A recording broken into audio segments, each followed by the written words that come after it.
Good evening. I want to thank everyone for being here on such short notice. When my phone rang early this morning and it was Benjamin Anthony on the other line, I quickly picked up. And when Benjamin first told me about this opportunity, this really meaningful and powerful opportunity for our community, so at first I said, until we make a flyer, until we send it out, it's going to be 12, 1 o'clock. Who's going to show up on such short notice? Baruch Hashem, because all of our hearts and minds are together with Achenu B'nai Yisrael and Eretz Yisrael.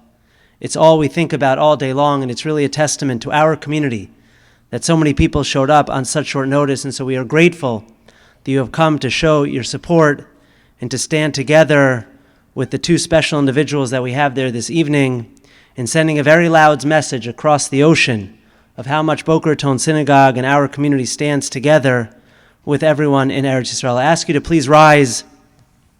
We'll start tonight's evening with a chapter of Tehillim, chapter 130, having in mind all of those who have been injured, all those who are held hostage, all those who are in harm's way. Chapter 130 of Tehillim. Shir Amalos, Mimama Kim Krasicha Adonai. Adonai Shema V'Koli Tiena Oznecha Kashuvos L'Kol Tachanunai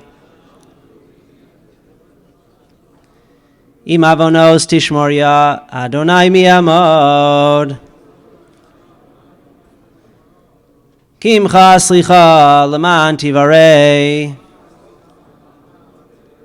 Kivisi Adonai Kisanashi V'Lidvaro Chalti Nafshi l'Adonai mishomrim laboker, shomrim laboker. Yachel Yisrael el Adonai, ki im Adonai chesed v'arbei mofedos. V'hu yiftes Yisrael mikol avonosav.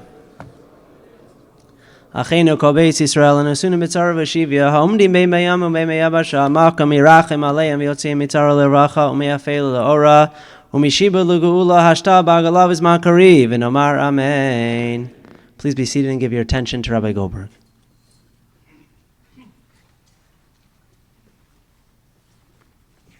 I want to echo Rabbi Moskowitz's gratitude for all of you who are here, making a statement of our continued focus, attention on our brothers and sisters in Israel, on this matzav, on this war, that our inability to go on with life as normal. There's no other circumstance where on a Wednesday we would send an email, Wednesday afternoon at 2, 3 o'clock, and at 8 o'clock there would be this many people here. Your presence is a testament to your connection, to our feeling, to our love. And more than anything, we want our guests. We want Doron and Gal and Benjamin and his team to know that our destiny is intertwined with yours. Your grief, your sadness is our brokenness, and your hope and your prayers and your longing, they're ours as well. Your lives have been so interrupted, and so have ours. And until you can go forward, neither can we. And we're here simply to give you that collective hug and to express that collective love to you and to all those in Israel. Not out of kindness or a favor, but because we are one people, we're one nation. Our heart beats as one. We love you, we feel for you, and we pray with you at this difficult time. Our Torah portion, our Parsha Chayei Sarah, tells the story of the death, the passing abruptly, suddenly, of our great matriarch, of Sarah Imenu, of Sarah. The Torah tells us she lived 100 years and 20 years and 7 years, 127 years. Rashi, our rabbis, comment, Kulan Shavan Latova. They were all equal. They were all the same, but they weren't. Sarah had very difficult years. She was barren. She had fertility challenges. She struggled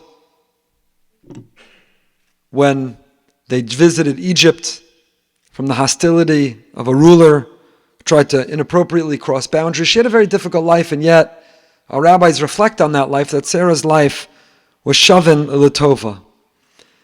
Rabbi Lord Jonathan Sacks, whose Yurtzeit, the anniversary of his passing we just observed, cites the philosopher Nietzsche, who says, "He who has a why in life can bear almost any how." If we have a why, a sense of meaning, a sense of purpose, then we can tolerate, we can overcome, we can navigate, we can dig deep and find the resolve and the resilience to overcome whatever adversity that we confront. Rabbi Sacks writes, quote, "Abraham and Sarah were among the supreme examples in all of history of what it is to have a why in life. The entire course of their lives came as a response to a call, a divine voice, that told them to leave their home and family, set out for an unknown destination, go to live in a land where they would be strangers, abandon every conventional form of security, and have the faith to believe that by living by the standards of righteousness and justice, they would be taking the first step to establishing a nation, a land, a faith, a way of life that would be a blessing to all of humankind."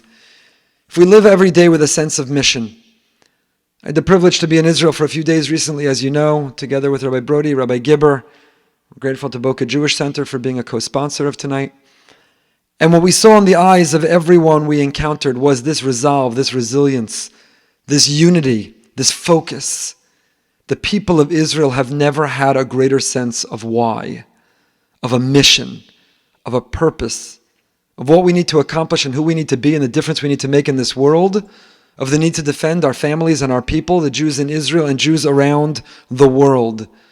The only way to overcome and bounce back from this grief, from the horrific atrocity, the barbaric pogrom, the continued risk that our soldiers are in, and the loss of lives that we've endured, the hostages that we, please God, can't wait to welcome home. The only way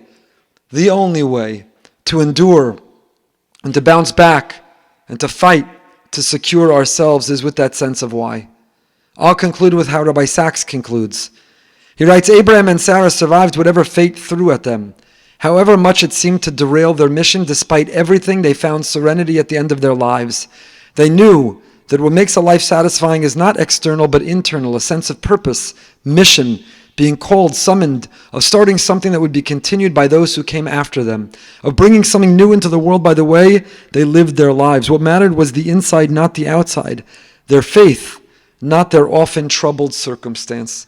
We find ourselves again in a difficult and troubled circumstance, but we follow in the footsteps of those who came before us, of our great patriarch and matriarch of Abraham and Sarah, of Avram and Sarah, to dig deep into our sense of why, our sense of purpose, of who we are as a people, the difference we're meant to make in this world. I challenge you to find somebody who has a stronger sense of their why than Benjamin Anthony. Benjamin is a dear friend of our community. He's been coming for many years and telling his story originally, growing up in England, the anti-Semitism he faced. You know, when he first began to tell his story of the violence that he faced, he and his brothers, I remember thinking, that's London. That's England. They have real problems, and why would any Jews stay there? They should move to Boca. They should come, palm trees and pina coladas. They should come to America. College campuses are safe spaces. And the streets of New York and Fort Lauderdale, they're wonderful and inviting. But Benjamin, your story has become our story, and it's scary. It's filled with fear for all of us. But your sense of why, your sense of purpose, and now as your founder and CEO of Miriam Institute and the difference that you're making gives us comfort and gives us confidence. So I want to, on behalf of all of us, welcome Doron and Gal. Thank you for the courage it takes to be vulnerable, to share your story, to tell us what is happening in your lives that on October 6th you never ever could have imagined. We hope that you came tonight to tell your story, but you'll leave tonight feeling our love, feeling our loyalty, knowing that our prayers and our hope are with you. Ladies and gentlemen, please welcome Benjamin Anthony.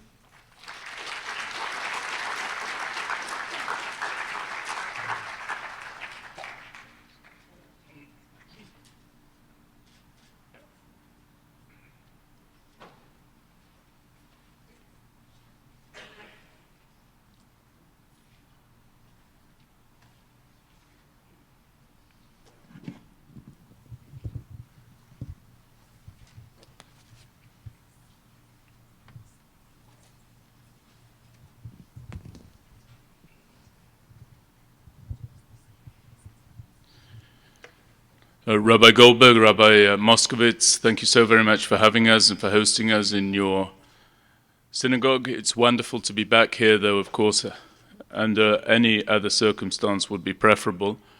I also want to thank all of you here for being with us this evening, and I want to express a profound thanks to my colleague Rosita Panini. Rosita is the co-founder of the Miriam Institute, and she is central to the work that we undertake here.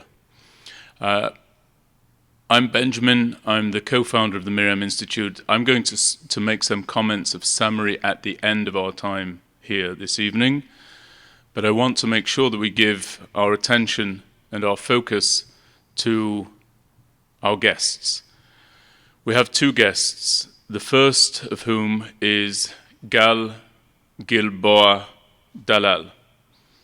He sits here on the stage with me, having had to step into a situation for which he never asked, for which none of us would ever ask. He faces a dreadful reality where on October the 7th, 30 days ago, his brother was kidnapped. He is held for ransom by Hamas.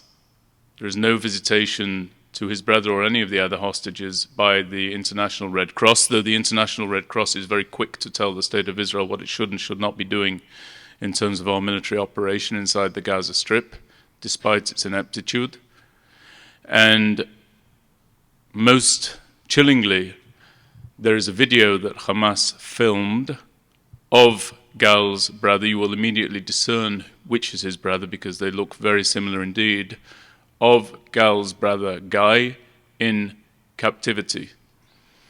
When we screen that video, anybody who does not wish to see the images there, they're not bloody images or gory images, but they're difficult images. If you do not wish to see those images, please avert your eyes. We will play it. It lasts for about 30 seconds, maybe 45 seconds. But before we get to that, I'm going to interview Gal. He's going to tell his story. And we welcome him here, along with his girlfriend, Shiri. Thank you, Shiri, for being with us. And I also want to welcome my dear wife, Andrea, for being with us this evening. It's wonderful to have you here with us as well.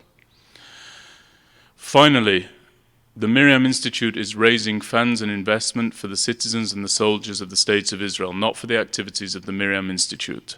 All of you have cell phones with you. I would like all of you, please, during the course of this evening, to go to our website, hit the donate page. The website is miriaminstitute.org, MIRYAM, and please invest that which you are able to invest directly to the soldiers and to the civilians of the State of Israel. Our second speaker will talk to you much more about just how desperate that need is. So with that, please give a round of applause and welcome again to Gal.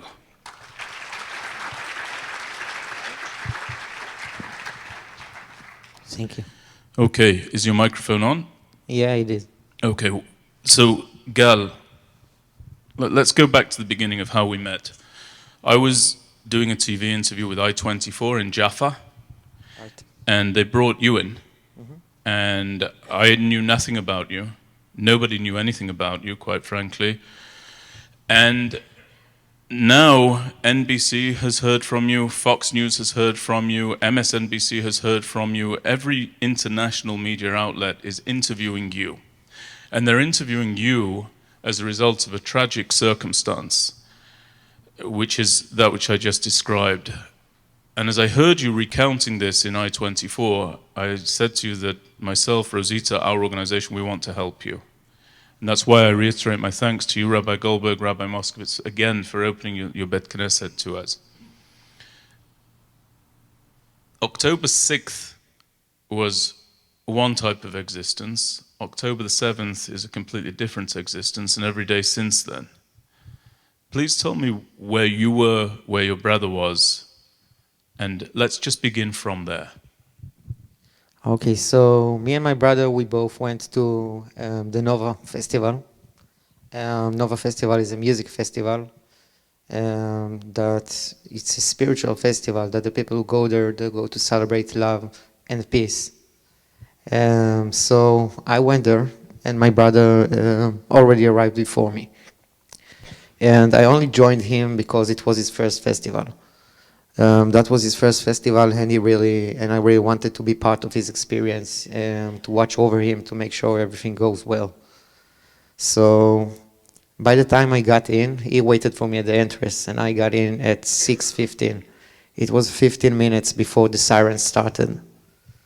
Now, when the siren started, we thought it's a missile attack. We didn't think it's a terrorist attack. So we did the most reasonable thing to do in this situation, is to take our stuff and get out of there as soon as possible.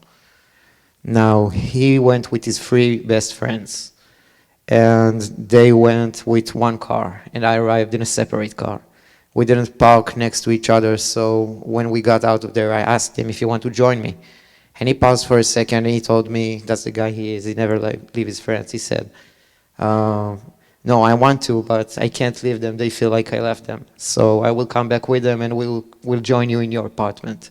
They all should have returned to my home. So we started to get out of there in our cars, and since we didn't park on the same spots, we're pretty far away from each other. And there was traffic. There was traffic of a lot of cars that were trying to get out on the same time. And at one point, the cars just stopped. The exits were closed, and no one could get out. Now, I couldn't even move with my car anymore because I was surrounded by cars that were in the same condition as me. They were just stuck. While we were waiting in our cars, a massive round of shooting started. And it was from all around us. We couldn't see the terrorists yet, but we could hear the bullets whistle and hitting cars. And we knew that we have to get out of the car and find cover. So that's what I did. I got out of my car. I found the best way where I can hide. It was in a valley between 2 bushes. And immediately I called my brother. Now, when I got stuck, I was in the front of the traffic. My brother was way in the back. So he didn't have the valley where I ran. He ran to the festival area where he could find a cover. And there was also a force of 4 cops, Israeli cops. And he said that he's with the force, taking cover. And I told him, okay, stay as close as you can to our force and stay in cover. He was with his friends at this point, and I couldn't keep the conversation anymore with him on the phone because people were starting to run in my direction. Some of them were covered in blood already. And they were yelling at us that the terrorists closing on us, so we should run away. We ran from there, and we went farther into the valley. And once we found a better place to hide, which was a little bit where the shooting weren't near us, so near us anymore, I called him, and he didn't answer anymore. So I called his friends, and they didn't answer also. And that was the moment I realized how bad the situation is. You see, even then we thought it's just a couple of terrorists. None of us thought it's hundreds of terrorists closing on us. And while we were hiding and while I was trying to get my brother, we also read the internet, and we realized that they are winning. No one comes for us. It was 7.5 hours until we could get out of there, until someone came and rescued us, while they are still shooting all around us. I got out of there at 2 p.m. and I only then called my father and told him that I'm out and I'm okay, and he sounded broken. I asked him if something happened to my brother and if he knew about it. And then he told me that my brother was kidnapped and that there is already a hostage video of him being hostage in the Hamas tunnels. And that the video was posted at 11:30 a.m., which is 2.5 hours before I could get out of there. All this time, I didn't even think about the shooting that were closing on us, and we had to keep running every time it was getting close to us because all I could think about is what's happening with my brother. Please, just someone tell me what happened with him. Just pick up the phone. And he never did. And I never felt so helpless in my life. So at this point, You heard that Gal referenced a video. I referenced the video. I'd like to show the video, but I again want to tell anybody, if anyone feels it will be uncomfortable for them, they can avert their eyes now. During the screening of this video, I will point out, but it'll be very obvious to all of you which one is Guy. So don't let that, if you are avoiding it, don't let that stir you into watching it. And we'll just wait for it to be broadcast.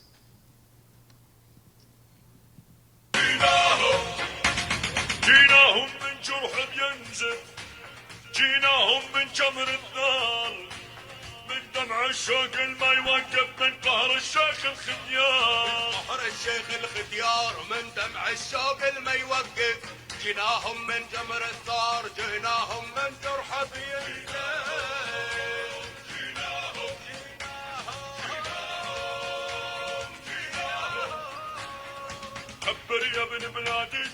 That's Guy, Gal's brother.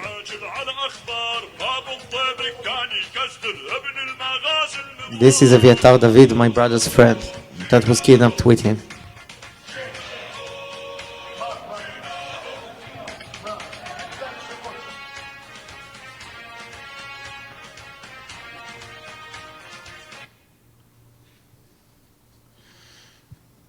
So the reason that we decided as a collective to show that video is that it's disturbing to everybody here, but none of us can imagine what it does to a sibling.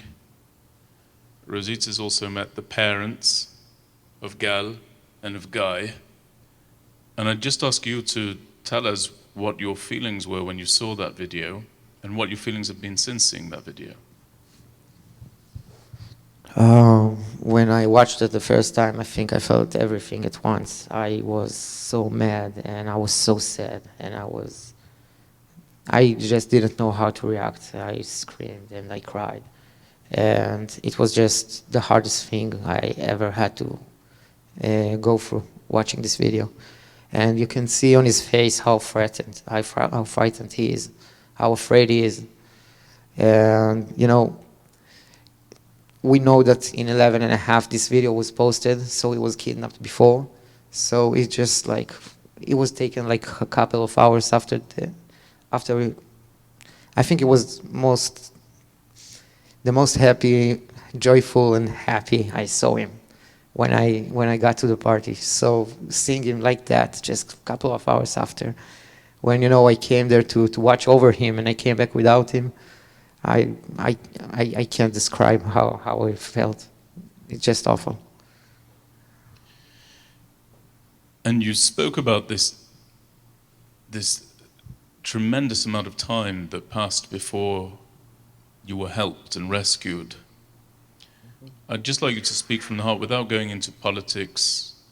What is your feeling about the fact that no one was there, that no one came to save you, and that your brother now is in captivity?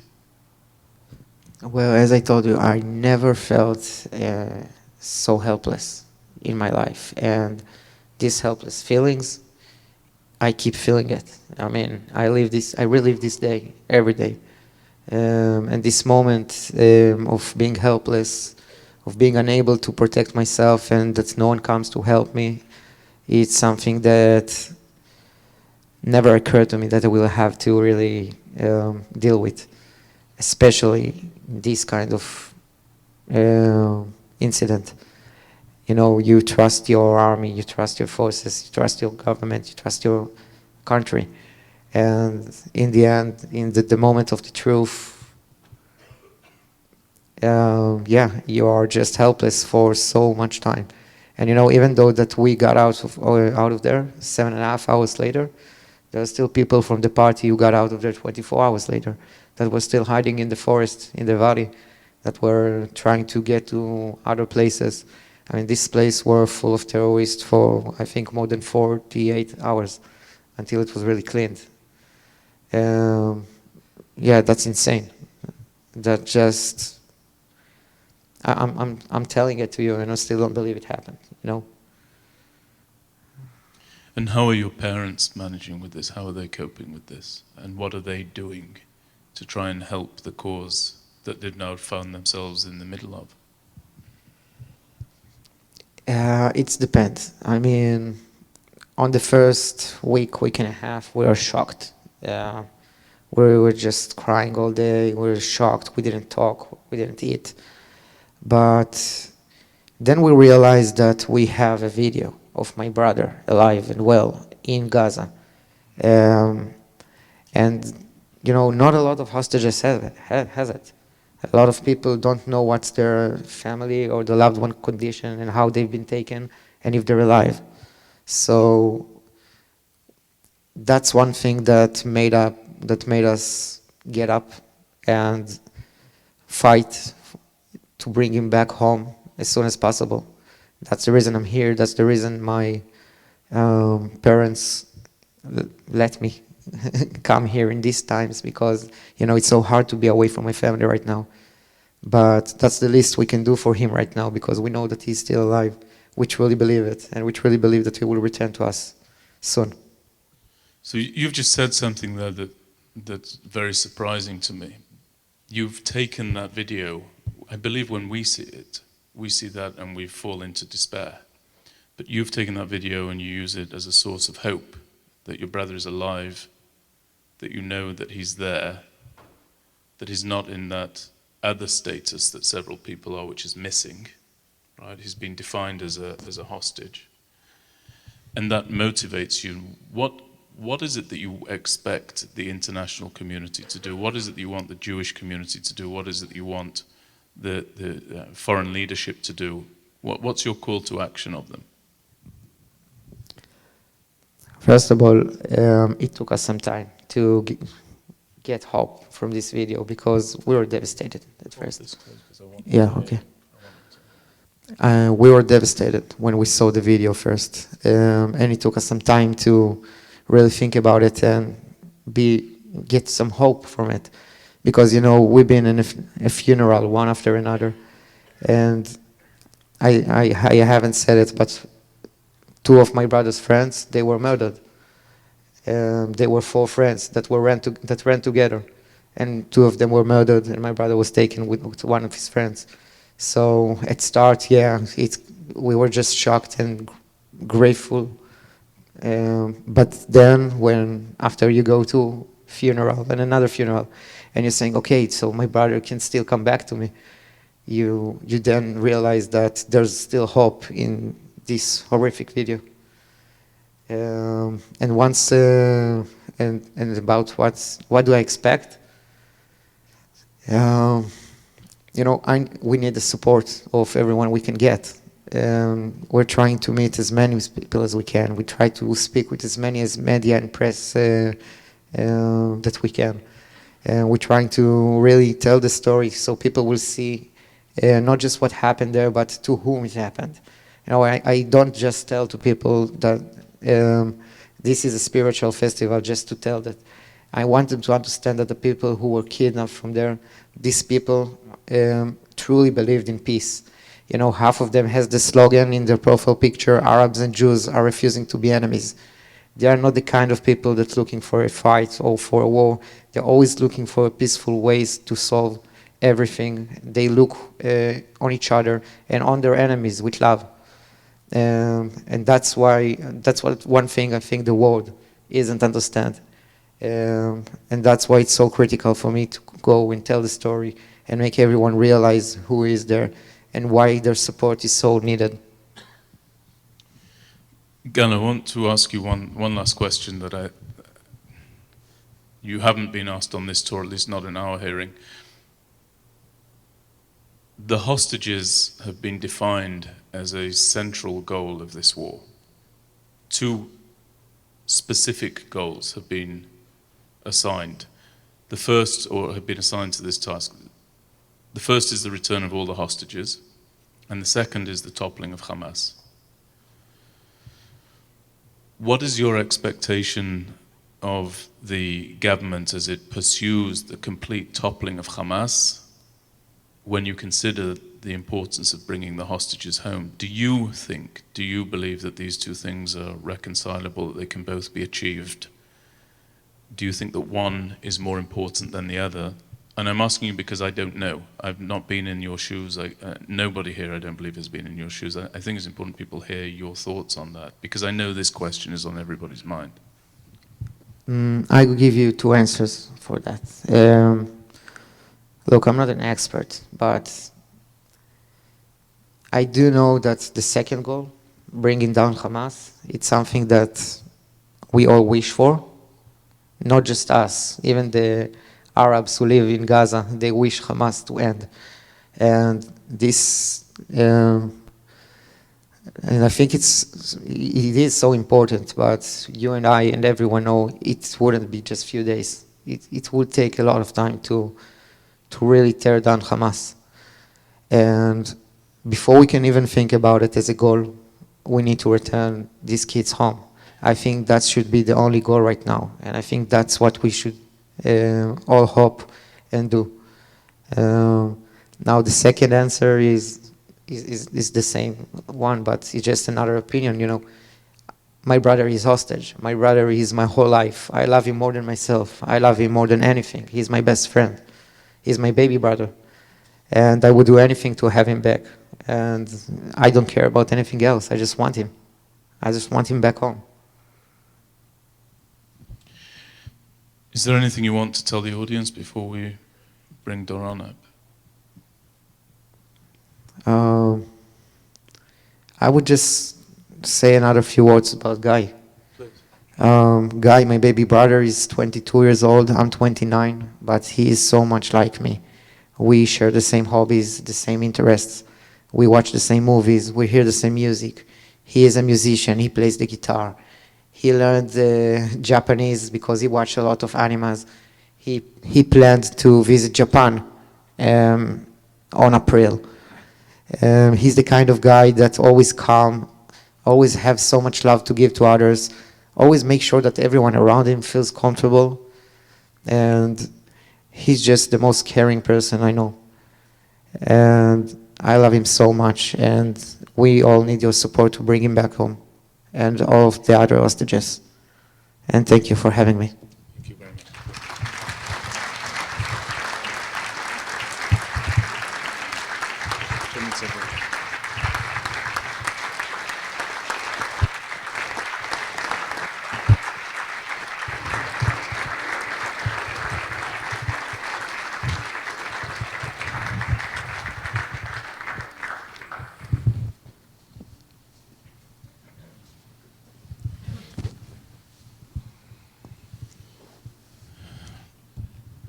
Gal, thank you again so much for that interview. I learned a lot there that I didn't know before, and I appreciate your candor and your honesty and your courage and your ability to express that which is impossible to express, at least so that we can come some way toward understanding not only the situation in which you find yourself, but the families of 240 approximately of our people who are being held cynically to ransom by Hamas. So thank you. You're doing vital work. I find myself moving from one type of terrible tragedy to an entirely different type of tragedy. And Rosita connected with Doron in Israel, and she immediately said that our organization had to bring him to speak here, to audiences here in the United States. Now that's a challenge. You heard that Gal is here despite his brother being in captivity. That's a dreadful situation. Doron is here despite him being an Avel, his brother having been murdered, his nephew having been murdered, and 2 members of his extended family having been murdered on October the 7th. And not only does he come to us, but he comes to us able to express the context through which he's arrived here, what his feelings are, what his thoughts are. And I should tell you that both Doron and Gal, before they arrived here tonight, our organization took them to Capitol Hill, and they were briefing staffers and elected officials and senators about what it was that befell them at the hands of Hamas. And they've made it their work to bring their truth, the truth, not their truth in the sense that we hear it bandied about today, the truth about what took place on that day. And I applaud them for doing it. Of course, I reiterate that we wish that they didn't have to do it. And I want to begin, we will show the video soon about your dear brother, but I want to begin with where you were on, actually not October the 7th, but on October the 6th. What did life look like, the relationship between you and your brother, or Phil? Yeah. First, I would like to express my gratitude for you who showed up here, and it means a lot to us in Israel. My brother was my best friend. He was also a very, very, very dear friend of Zohar, who is here. He was here 2 months ago in this place. He was the center of our family. We are 5 brothers and sisters. I'm the first, he's the second, but he was the heart of the family. Every holiday we went to his kibbutz near the border, 1 mile from Gaza, kibbutz Kfar Aza, and every Friday he will do a kiddush for all the family. And he was not just the heart of the family, he was also the heart of his community, a friend to everyone. He was the mayor of the area, all the kibbutzes and moshavs in Otef Aza, and he was a leader in Israel. In his funeral, you could have seen the president himself, Bougie Herzog, who called him my friend, Benny Gantz, Miriam Peretz, that was here with him 2 months ago, and she was crying like I lost my 3rd boy. And on top of that, you could have seen many, many, many mayors from all of Israel, from Tel Aviv, the mayor, ministers, and 10,000s of regular people like me and you that felt the friendship and his huge heart. It's not stopping there. Also worldwide, he have friends all over the world. People from San Diego sent videos of how they felt with Ophir when he came to ask them to support what he's building in the Negev. They felt that he's giving more than he's receiving. That was the feedback I heard from them. And they said the same thing. He is a friend. And everything was very personal. He brought everyone to his house. Even Naftali Bennett slept in his house. And not just him, but everyone that came to Israel was his personal guest. His wife is laughing because each time he will say, I will bring 2, 3, 4, 5 guests.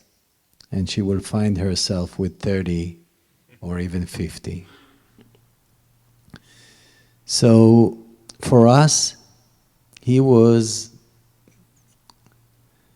giving us a sense of security, of safety, and in 25 years that he lived in Kfar Gaza, Kibbutz Kfar Gaza, and we went to visit him, we never ever had even one alarm, Tzeva Adom. We never had it. So we felt so good, and in this morning, Saturday morning, after on Friday, we had Kiddush with him, and the whole week he was with his family, 4 boys and Vered in Austria, and they came back on Wednesday. On Saturday morning, immediately, we heard about what's happening, 6:30 in the morning. We are texting him. And as I text him, Everyone texts him, including GNF CEO is texting him from the airplane. The president is texting him, and suddenly he's not answering. He's always answering. Everyone. So we realize something is happening, and it's pretty bad. Then, from my eyes, because the reality was a little bit different, at 9, I hear from his son, Aviv. And Aviv is writing to me the following. Doroni, I answer the text, yes, I'm here. And he said, I love you. And I said, I love you too. And then he said, my father has been killed. And then he said, please tell everyone.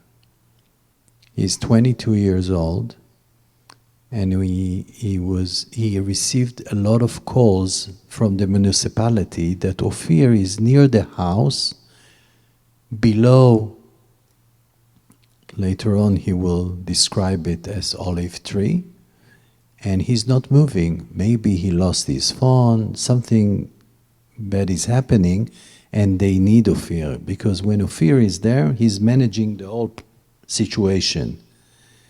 And this situation was not managed this morning. So Aviv had to leave the house under fire and look for Ophir.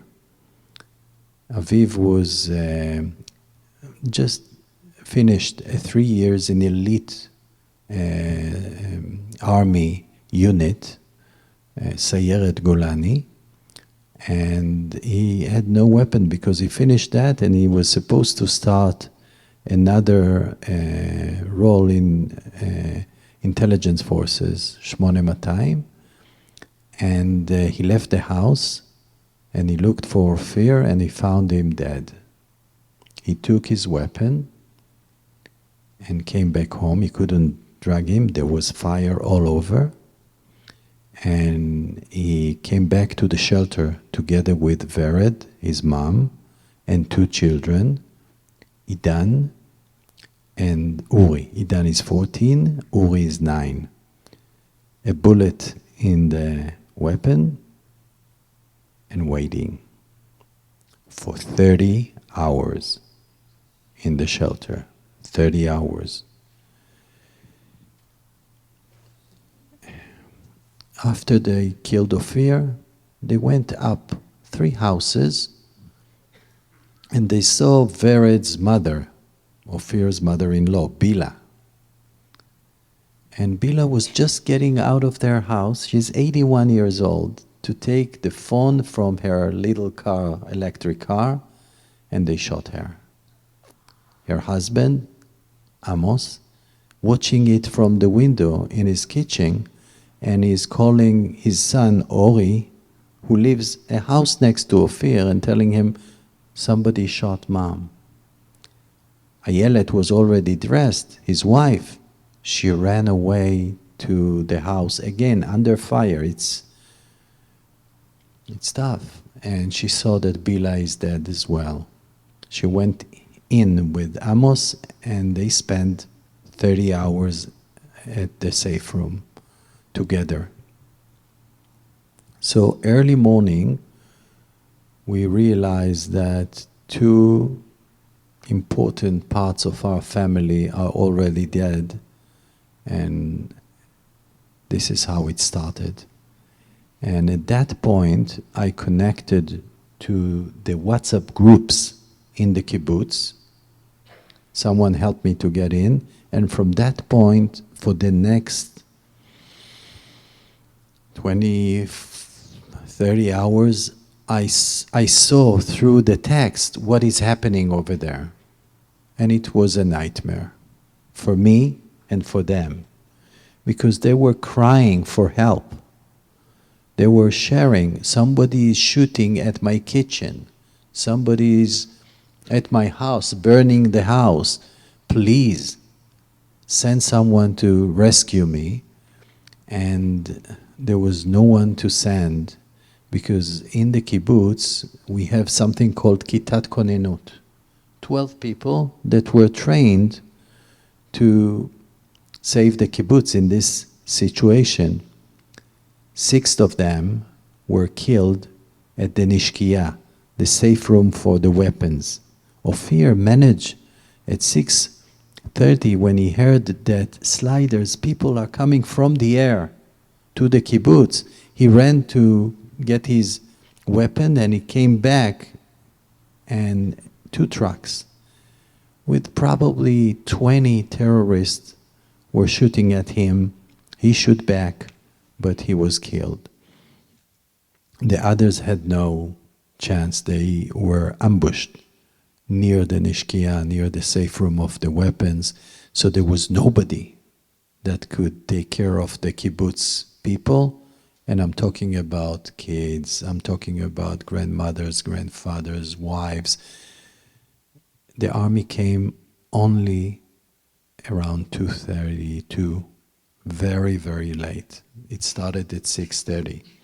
So they were alone, and I felt so bad to see what is happening, and I couldn't do a lot. I called immediately the president of Israel. I know him, and he said, there is nothing I can do. I called top rank officers, and they say, we know nothing. And you feel helpless. You can't help. And some people took their car and went there. Some soldiers, the only one that went in, immediately by themselves ran into the area. It will be, I would say that after the war we will have to investigate what happened over there. Right now we focus on 2 things. Bring back our kids and our babies and our grandmothers and grandfathers. There are people 84 years old over there, and there are people who are 10 months over there in Gaza. This is first priority, and the second priority, we will talk about it, is free Palestine from Hamas. This is what we need to do, and this is the 2 highest priorities right now. But before we will see the movie, the next thing that happened was that the terrorists in this kibbutz were 200, went into the area of the young boys and girls, 19 to 23, who just received their first house, who has a living room and a bedroom. The bedroom is the safe room. And they went there and they bombed the place. They destroyed the place. They killed everyone, and they went into Ophir's nephew, the son of the brother of Vered, his wife. And they went into the house, and he and his fiancée were in the safe room, and they were shooting everywhere. And then they opened the door and threw grenades to the safe room. You need to understand the safe room can be opened from both sides. And they were hiding over there, and Neta, the nephew, jumped on the grenade to save his fiancée. He died, but she was saved. She hid below the bed, behind his body, for 4.5 hours until she was rescued. So 3 out of our family were killed by 11:30. Nitzan, Ophir's second boy,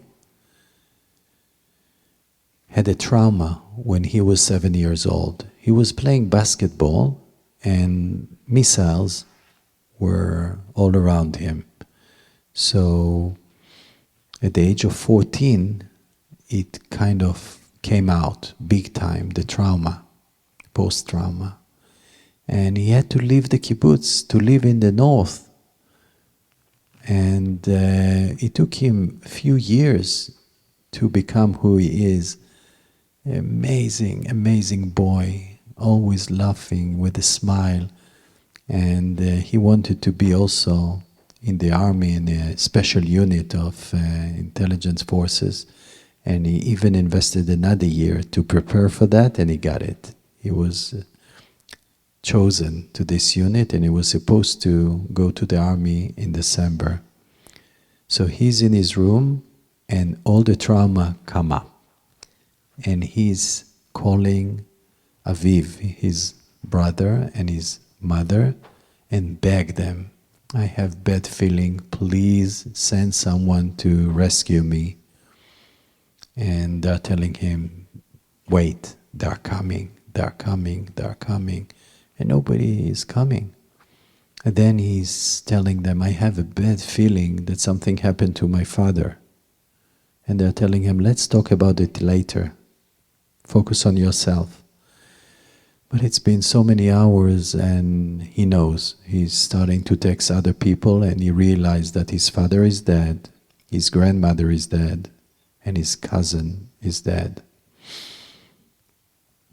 And he is devastating. He tells his mom, I will never come back to the kibbutz again. They are telling him to hold the door because the terrorists are opening the door and putting grenades. So he's on the door. All those hours he's on the door, making it sure that it's closed, but they shoot the door. And the safe room door is not bulletproof. So he's wounded, and he's doing everything in his capacity to stop the bleeding, talking to his cousin who is a doctor, and she guides him. And he's staying in touch, in communication and calls until 2:30. He was wounded at around 11:30. And at 2:30, the phone shut down. We thought that it was a battery, but it could be that when the army went in, they kind of took down the network, and we haven't heard back from him from that point. An elite unit of the army went in on 4 p.m. and they told us that there were 4 terrorists in the living room.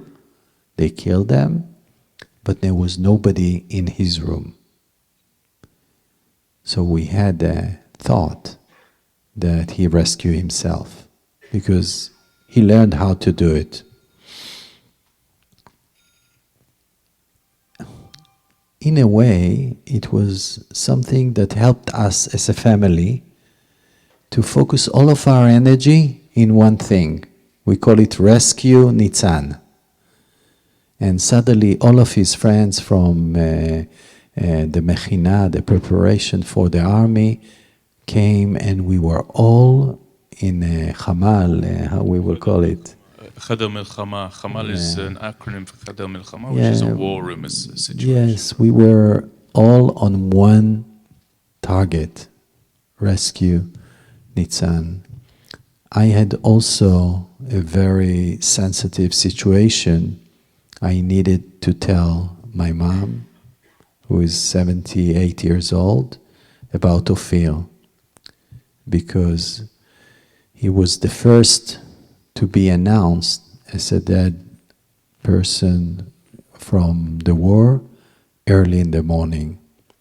And that was very tough. I called my brother and I called my sisters. They were in Sinai celebrating Simchat Torah, and immediately they came back from there. And I went to my mom and I shared with her gradually, step by step. The terrorists are now in Gaza, in Kibbutz Kfar Gaza, and Ophir is the leader of defending the village. And then, like 10 minutes later, he was wounded, and then he's dead. It is so tough to tell a mother about her son. But I focused her energy also in one thing, rescuing Nitzan. Let's pray for Nitzan. And it is tough for me to share with you that we prayed for 12 days.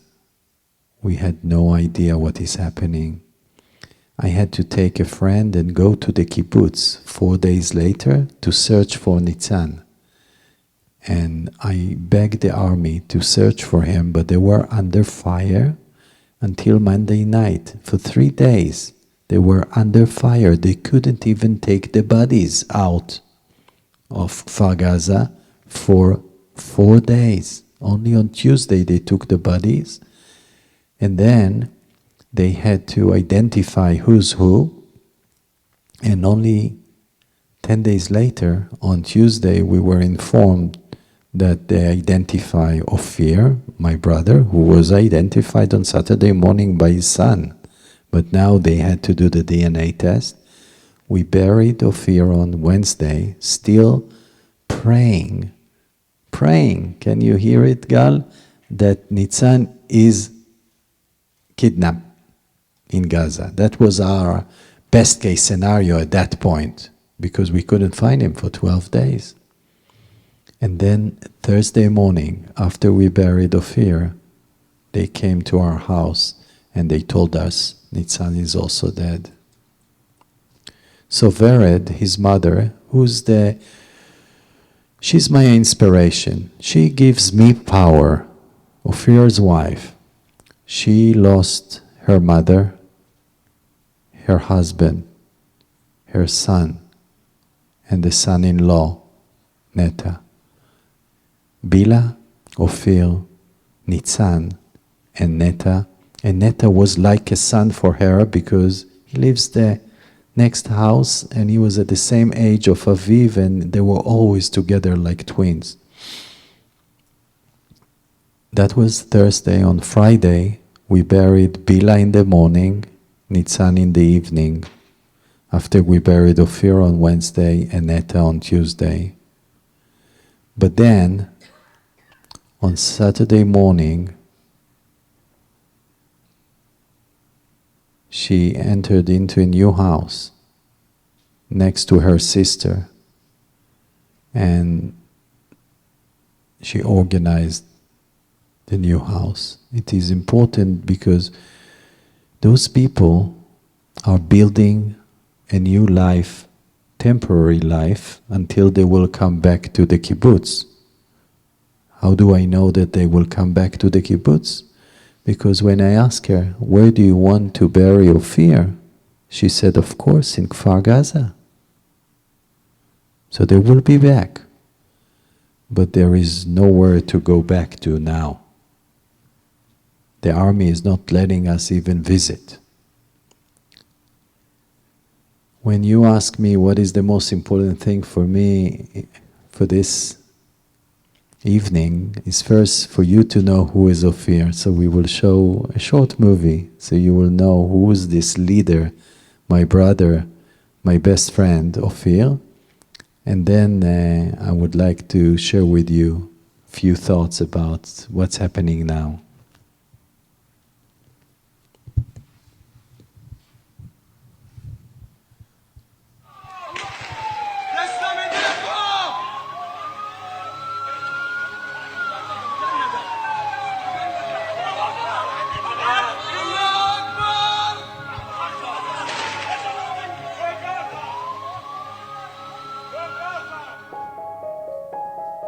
מאתגר מאוד לעבור מסטטוס של שגרה לסטטוס חירום. אמנם יש פה אנשים מאוד מאוד חזקים בעוטף, אבל עדיין זה אנשים, זה לא מכונות, וחסר לנו הנושא של תחושת הביטחון. Ophir fought the Hamas terrorists and died the morning of October 7th. He was protecting his family. He was protecting his community in Kibbutz Kfar Aza and also his country. To be honest, the way he acted came to me as no surprise. People looked at him as a leader and a mentor, and even as a kid, he would always stand up for others. Ophir was a man of a vision and stood up behind so many projects in Israel.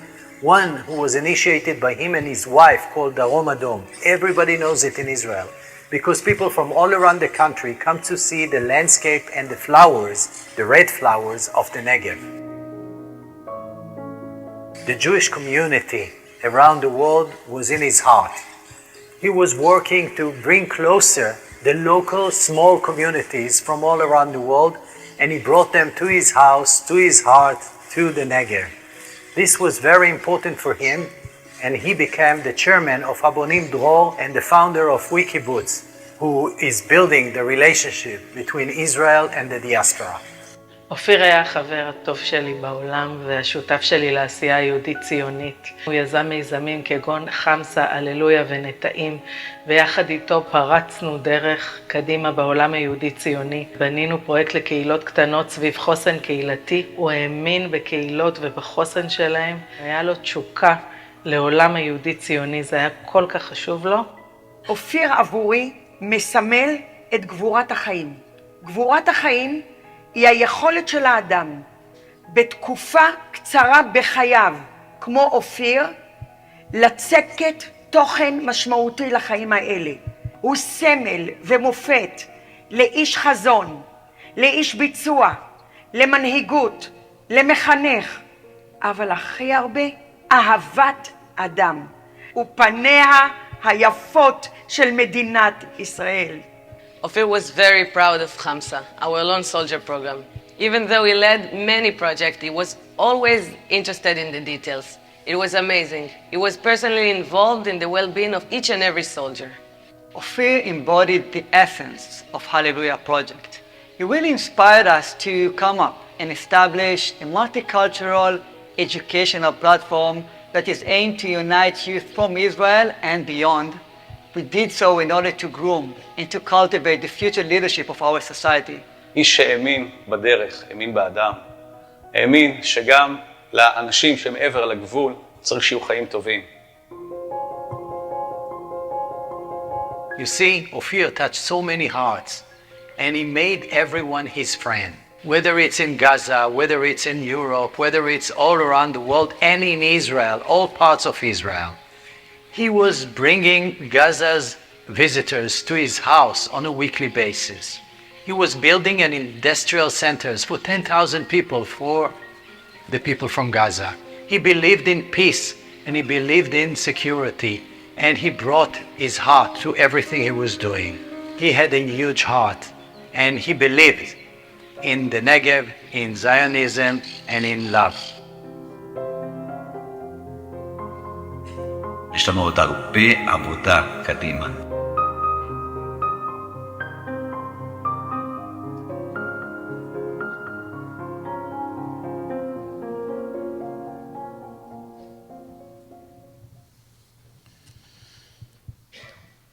So, Doron, how does a family move forward, recover, rebuild from such a horrific circumstance? We don't. It will take time to digest. We're talking about 3 kids. We're talking about a strong wife. We're talking about a grandfather, Amos, who is devastating. He lost his wife, 2 grandchildren. We look at my mother, who lost her son and her grandson. So the one thing that Ophir taught us is to be united together. And this is what we do now. We meet as much as we can. And we do our best to help other in our condition. So, for example, last Friday, I organized an event for the kibbutz Kfar Aza to raise funds in Israel, and you won't believe it. We did 3 lectures. I did one on how to deal with trauma, how to deal with uncertainty, how to move from Evel, mourning to Tkuma, building the kibbutz, and we raised 5 million shekel out of 10 to help the kibbutz rebuild. And the main part of the event, we sang. Can you believe it? We did a singing called Kululam. Everybody sang together the song of Rita, בוא נפזר את מסך הערפל. And you could see in their eyes what happened to us in Israel, and this is how I feel now with you. The last year we were fighting against each other, and they saw it from the outside. They saw that we are weak when we fight between brothers and sisters, rivachim. And what happened after the 7th of October is that we become one. And what my brother believes in is that this is the most important thing, unity. And he was thinking different than most of the leaders in Israel. You know, the leaders in Israel wants to bring you back to Israel. He thought that it is important to have you all around the world, especially small communities of Jewish people, and he invested his energy in that, making those places strong, because this is the two legs, our leg and your leg together, unity. And this is what he called Netaim. And he already in 1 year built 100 communities of Jewish people around the world that makes Israel stronger by being connected to Israel. And this is how I feel the connection right now. I want to ask you one more question, then we're going to Sure. take some questions from the audience as well, if we Thank can, you. just for a few minutes. And Gal, you can come up and sit here if you would. I want to know, looking at the country now, we've just been there, we flew in for the purpose of bringing your words to the international community as best Yes. we're able. In my opinion, the state of Israel looks like a country run entirely by its people and a government, and I'm not saying this for political reasons, I mean, one can just see Yes. that the people are the people who are donating, the people are the people who are bringing the equipment, the people are the people who are bringing the food. What is your level of faith in, I don't want you to talk necessarily about this government, but what does an event like this do to you in terms of your faith in government and in the Israel Defense Establishment? The promise was always, Yes. you give us your sons and your daughters, and those sons and daughters will keep you safe. So And just to finish this, and here we have a situation where we were not kept safe, and some of those sons and daughters were murdered in their sleeping bags. yes. What does this do? And Gal, I'd like you So- to weigh in afterwards. So Gal already described that we were expecting, first of all, the army to save our people immediately, and it was not happening. That was a problem of, it broke the heart of so many people when they had to wait for 6 hours.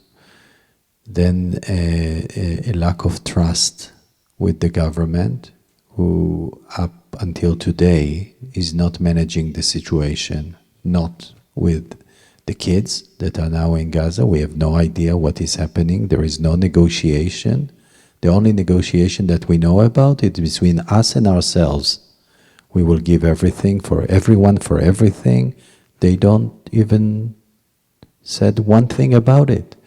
We will give them ceasefire for our kids. They never ask for it. So we are in a lack of trust with the army. It's hard to say because we believed in our army and had full of trust, but it was broken. And then with the government, but more than that,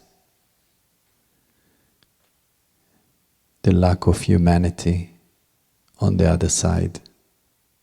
The people that lived near Gaza believed in humanity and values, and they helped the people from Gaza. They took them to hospitals. Ophir brought them to his house, opened his house, showed them how Israelis have good heart. And no one would ever think that this could happen, that people can be so cruel. And now I'm sad to share with you that they run on a different operating system. They don't think like we think. And after they did what they did, and I'm not saying it on all the Arabs and all, I'm talking about Hamas.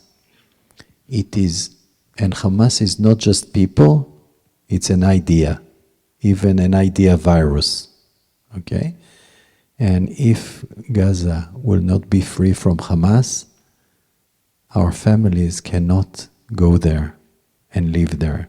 And if they will not live there, the people of Ashkelon will have the same thing, because half of Ashkelon is destroyed. And then Ashdod, and then Bat Yam, and then Tel Aviv, and then all of Israel, and then Great Britain, and then France, and then the US. It's not just the problem of Israel. Hamas, the idea of fundamentalism and killing people, needs to be removed from the world by all of us together. And this is what we were talking about this morning in the Capitol Hill. This is not just Israel problem. This is not just Judaism problem. This is a worldwide, huge problem that we need to solve. It's the light versus darkness. So I would say that this is the biggest thing, that our heart is broken. There is no right and left in Israel anymore. There is always only together, united, center, merkaz. Nobody is thinking about this left-wing ideas of we'll give them and they will give us. This is in our head. Okay, so it's a different world for us. It's a different reality. It's a wake-up call for all of us. And I still, and this is very important for me, and I say it in Israel when it's very tough, I still think that our leaders must have a vision for Israel after the war. Okay, where we are going. How life would look like after the war. Let's assume that they are back immediately and Hamas is out of the game. We still want to live in peace. We still want our kids to play outside and not be afraid of missiles. And we don't want it for 6 months or 3 months or even 2 years. We want it for tens of years and maybe 300 years of quiet. Lichyot b'shalom, to live in peace. We'll conclude with 2 questions, one for Gal and one for Doron from the audience. If you just show your hands. Does anyone have a question? Nobody's got a question for them? Okay, yes sir, we'll take you at the back. There'll be 1 question for Gal and 1 question for Doron.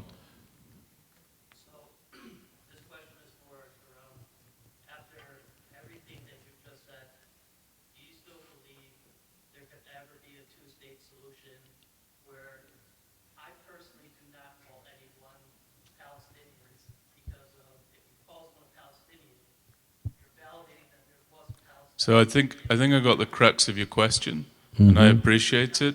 I understand your question. So I will answer.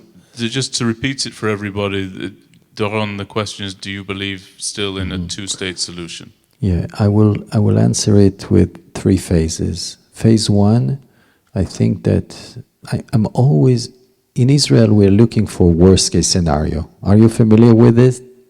It's like we're always thinking about the worst case scenario in Israel. We are preparing ourselves for the worst case scenario, but no one could imagine how worse this worst case scenario could be.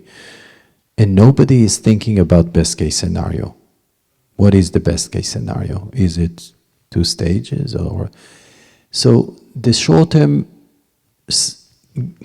best case scenario, it's not so best, is to have what we have in the West Bank in Gaza. So Palestinian authorities, and we can go in and out and have some kind of security. It's not the best case scenario. It's temporary. The best case scenario that I think that could have worked, but nobody agreed to do it, is to give Gaza to Egypt. Okay? Let them deal with them. But they don't want them. Nobody wants them. It's a problem. So we are left with this problem, and we need to find people over there that we can work with, that we can have some kind of peace for us. Okay? It's mainly for us. We don't want to live in war. And we have done that for 75 years, living in war. 22 years with Gaza. I wish that Menachem Begin would have signed the agreement with Sinai and Gaza together. But Sadat didn't want it. So we have a problem. I'm not sure that anyone have a solution, but we need a vision. So I'm not answering clear yes or no, but I do want for us peace. So I just want to speak about that for 1 minute, and then we'll take the last question for Gal. And I'm not the person you were asking, but I do want to weigh in on it because I don't want people to think there isn't a vision. In 2016 and in 2017, our organization presented a conflict-ending alternative to the two-state solution. It's called the New State Solution. You can go and look it up, read about it. I would encourage you to do so. It falls hand in glove with what Doron said. It was the idea of establishing a state for the Palestinian Arabs in the Gaza Strip with contiguity into the Sinai Peninsula. There was a major problem with it, which is that it required the elimination of Hamas at its core. And unfortunately, too many Israeli generals that I, together with Rosita, brought to assess the viability of that were deterred by the idea of fighting Hamas inside the Gaza Strip and toppling them. And I think that idea that we had become deterred from the Gaza Strip is something that unfortunately has allowed the tragedies of October 7th to come about. But I don't say that the new state solution is the ready-to-go plan, but the idea that the Palestinian Arabs can be somewhere in the Sinai Peninsula, perhaps with a part of Gaza, a completely demilitarized Gaza Strip, that's something that we might be able to talk about. But the first thing is, I just want to be clear with you, you have to win the war. And to win the war, and let me be frank about it, you need to eliminate Hamas. And to eliminate Hamas, our boys need to eradicate them from the face of the earth. They need to be vanquished from the face of the earth. Nothing less than that will do. And the way that you do that is you do any number of unpleasant, legal but pleasant military activities in order to bring about victory. And I have total faith that the Israel Defense Forces will do that in a moral way, in a legal way, and with adherence to the highest of Jewish principles, which is pikuach nefesh, preserving life, our lives. And if that means we extinguish their lives, Hamas, then that is precisely what we have to do, and I believe that we're up to doing it. So I just want to let you know that. I'm sorry, because I said I'd come to this gentleman. I'm just wondering, do any of the women have a question for Gal? The women, sir, I said. The women. Yeah, no problem. Any women have a question for Gal? Or if not, I'll come to this gentleman. Okay, please, sir. Yes. Your question was answered. Okay, is there any other? Yes, yes, please. I don't have a question, but I have 3 sons. One is your age. Right. And I just want you to understand that as a mother of sons, my heart goes out to you and your family in ways that I can't express. And I just wish and hope your brother comes home because I can't imagine what your mother must be going through. And what's your name, madam? What is your name? Michelle, thank you very, very much. I will Yes, say 2 things. First of all, you asked us about what we think about the government and the army after what happened. And I will say that I trust 100% in our soldiers. I think our soldiers our army they don't just say it. We have the most humanity army in the world. And you know, I think you showed me a video of your cousin, and he said We're going to hit and hit back as hard as we can, but not for revenge. So we can live in peace. And that's, I think, what it's all about, you know. And when you talk about two-state solution, you talk about two states with people who want peace. Right now, our fight is with monsters that they are below animals. They killed, slaughtered, raped, and burned young babies and just torn families that were all about peace. So before we could get there and talk about that, we really need to first beat Hamas.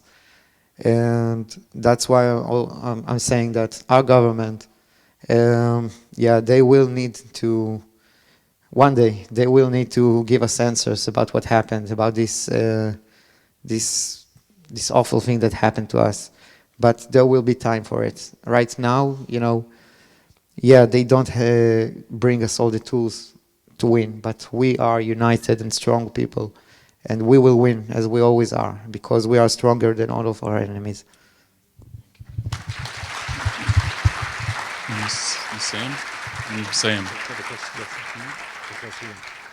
And just one thing, as we do in Israel, most of the help, as you said, came from us, okay? People to people. Achim LaNeshek is an organization that helps everyone instead of the government. And this is where Miriam Institute and us are. The people have no house.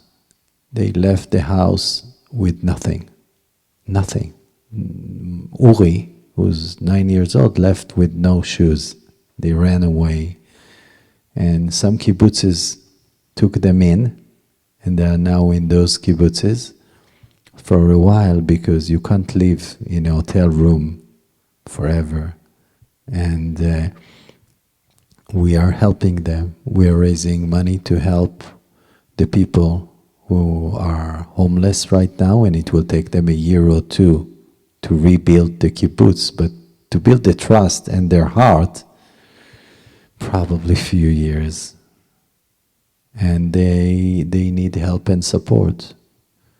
And this is part of being here, to explain what is happening, to explain where we are, and to share with you that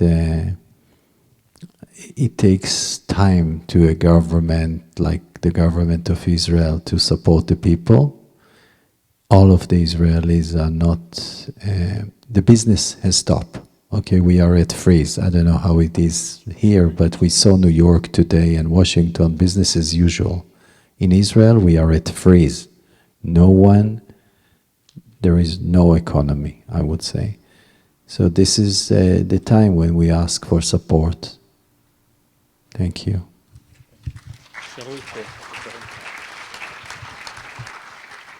So, ladies and gentlemen, I'm going to just conclude with one or two very, very, very quick thoughts. The first is I want to reiterate my thanks to Rabbi Goldberg, Rabbi Moskowitz for having us, for hosting us. You've been extremely generous, and Rabbi, thank you for giving us the opportunity. Please, they do definitely deserve it. Thank you for giving us the opportunity to do that rarest of things, which is to air out a difficult subject by way of a long-form conversation. I don't think that either of our guests here today wasted a single word. I don't think there was a single letter that was superfluous. I don't think there was any time squandered as they described horrors that are beyond one's ability to describe. And I thank you for giving us that time, and also I thank your Kehillah for obviously being worthy of that opportunity. And you have all risen to it, and we appreciate that. And they've been spending a lot of time in the 3 to 5 minute segments of the news. For you to sit with them for more than an hour not only is very gracious of you, but it warms their hearts, and I know that for a fact. And they'll be here if you want to continue with them informally afterwards. I want to reiterate my thanks to Rosita Pnini. Rosita is the co-founder of our organization, and she's been instrumental in our efforts to feed 1,500 people a day and to supply weapons and equipment to soldiers of the Israel Defense Forces, not weapons, sorry, equipment to the soldiers of the Israel Defense Forces since this war broke out. And I want to thank you, Rosita, and I think everybody here should also applaud you. And then just a few points for all of you to keep in mind. Number one, 500 of the terrorists who murdered our people on October the 7th had been training in Iran 1 month prior to this attack. It's very, very important that you hold to the fire the feet of your elected officials on every level when it comes to curbing the malign intentions and the malign acts, activities, and murderous plans and devices of Iran. There is too much loosening of too many sanctions, too much freeing up of too much funding, and too much of a presumption. Again, we're seeing that an enemy that has murder in its heart and in its designs can be pacified by way of financial enrichment or invitations to be part of the community of sensible and cultivated nations. Please be sure to do that. You're Jews, but you're also Americans. Pull on the levers of power here in the United States and don't let go, because if things should continue to deteriorate, you will have no remit and no reason to ask yourselves whatever you could do. You should all be enfranchised in that fight, and if you're not already, get enfranchised. And I know that Rabbi Goldberg knows exactly how to bring you to that. The second thing, your university campuses are a disgrace. Total disgrace. They are bastions of Jew hatred and anti-Semitism. You should be sanctioning them. You should be withdrawing or withholding or conditioning your funds. I've been saying this for at least 15 years. Rabbi Goldberg alluded to this, and he was right. When I first started to speak about this, Jews in America thought that I was dealing with some sort of post-traumatic shock from the United Kingdom, and I was even ridiculed. People would say to me, well, this is the United States, it's not Great Britain. Well, let me tell you something. I estimate that your university campuses, when it comes to overt Jew hatred, are in a far more dangerous situation than anything that is being endured by British Jews on British university campuses today. And it matters because the students of today are going to be the leaders of tomorrow, the elected officials of tomorrow, and they're being educated in environments hostile towards Israel, hostile towards Jews, and again, hostile towards America. And the world needs a strong, safe, secure America, as we are seeing now in the States of Israel. It's not to be taken for granted that 2 carrier strikers were sent toward the coastline of the States of Israel in order to protect our people and our soldiers and to deter our enemies. You should be withholding your funds. These universities are not worthy of hosting the most precious gift that any and all of you have, namely your children. If something is not done to revise this situation, you should disenfranchise yourselves from this system. And you should build institutions that can actually educate your children in a fashion and an environment in which you can take pride rather than having to hang your heads in shame, but in endless pursuits of the university diploma. And the most despicable of the universities are the most elite of the universities. So all of you need to start thinking about that. The last thing. In 2020, my brother underwent a 4th liver transplant. They weren't going to find an organ for him, and his anesthesiologist called to me and he said to me that he's in multiple organ failure and he's going to die, and that our family should not pursue a transplant for him, but rather we should arrange for his expiration and allow him to pass. And I resisted that. I resisted that for a number of reasons, and I listened to the advice of the anesthesiologist, and he said to me, listen, over the past week, he's gone into lung failure, kidney failure, he was admitted with liver failure, and he's 1 stage of treatment away from going into heart failure. And then he continued and he said, now, there's a possibility that he could recover from that, but it's very, very slim. And I learned something very powerful from that I didn't know before that conversation, which is organ failure doesn't have to be permanent. I always thought that when someone says kidney failure, if your kidneys fail, they fail, and that's the end of the kidneys. I always thought that if the lungs fail, they fail, and that's the end of the lungs. But actually, one can recover from failure. And I make mention of that because I want you to know that we've obviously just borne witness to a dreadful failure. a dreadful failure when it comes to the soldiers of the Israel Defense Forces, the military, when it comes to the government. But I can tell you, my brother's alive today. He has a second child on the way that will be born within the coming months. He's married and he lives in the UK. And why do I mention it? I mention it because I want you to be sustained as you wonder whatever will be in Israel by one thought. Failure, as I learned from that situation, it doesn't have to be fatal. I want to say that again. Failure does not have to be fatal. You're not watching the demise of the state of Israel. You're actually about to see the state of Israel come into its finest hour, in my opinion. And they're going to come into their finest hour because they're going to be the embodiment of the following phrase that we all learn and study. Bamakom she'en anashim, hishtadel lihyot ish. In a place where there is no humanity, strive to be human. You have heard the testimony of Doron and of Gal. It's quite clear that Gaza is a place bereft of humanity. Bereft of humanity. Gal described them as worse than animals, Hamas. They will be expunged from the face of the Middle East. In order for us to do that, we need your support. This war will be long. You need to be engaged in the war of public opinion on a daily basis, because if you engage in the space of that battle, you increase the battle space for us over there inside the Gaza Strip. So don't tire from raising your voices and advocating and speaking to yourselves and to your representatives about the importance of the state of Israel deciding on its own when it wishes to cease fire. And it should not cease fire until every single member of Hamas is destroyed.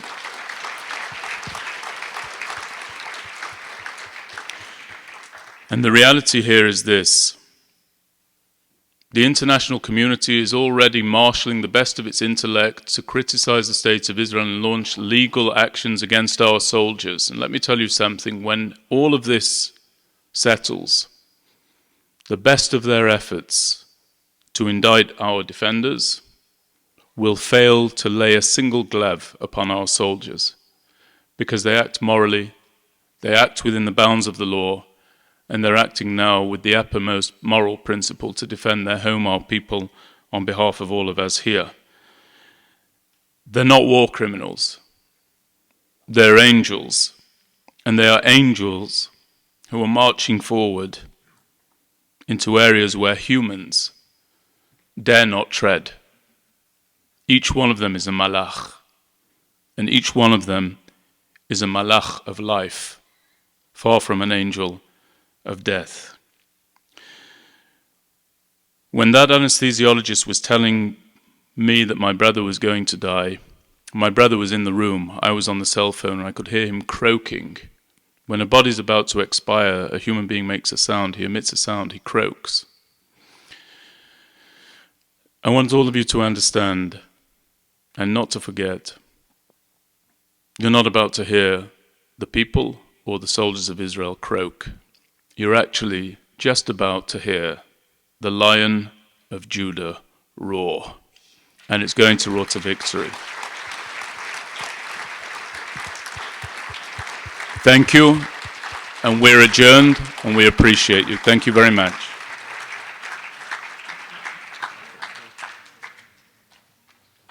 We're going to close tonight the way that we began, and the way that we always do, which is with a prayer, with a tefillah. So I want to call on Marty Jacobs, who's going to lead us in the tefillah for those who are being held captive. We pray together that your brother and all those others are brought home. We'd ask everyone to rise, and we'll ask Marty to join us.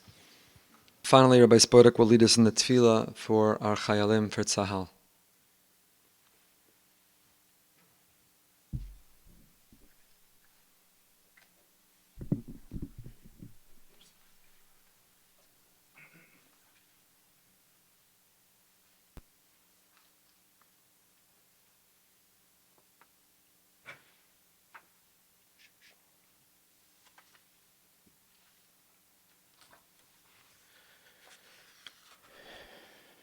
משברך אבותינו,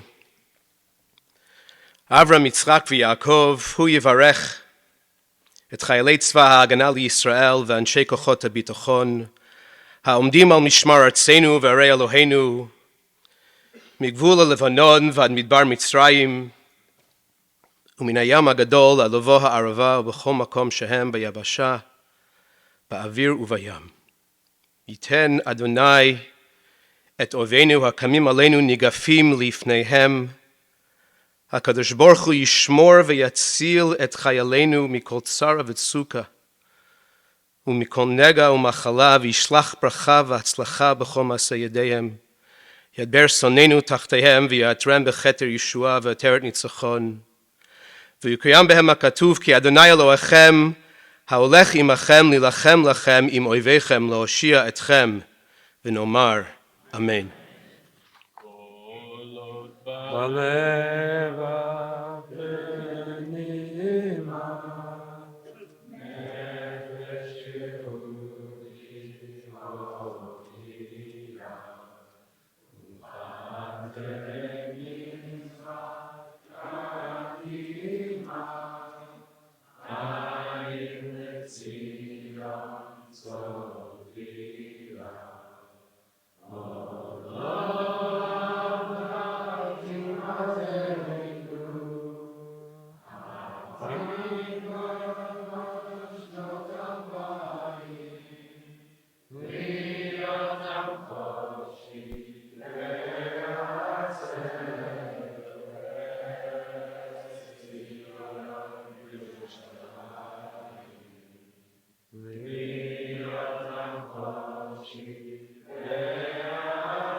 Guy Doron, thank you for letting us in.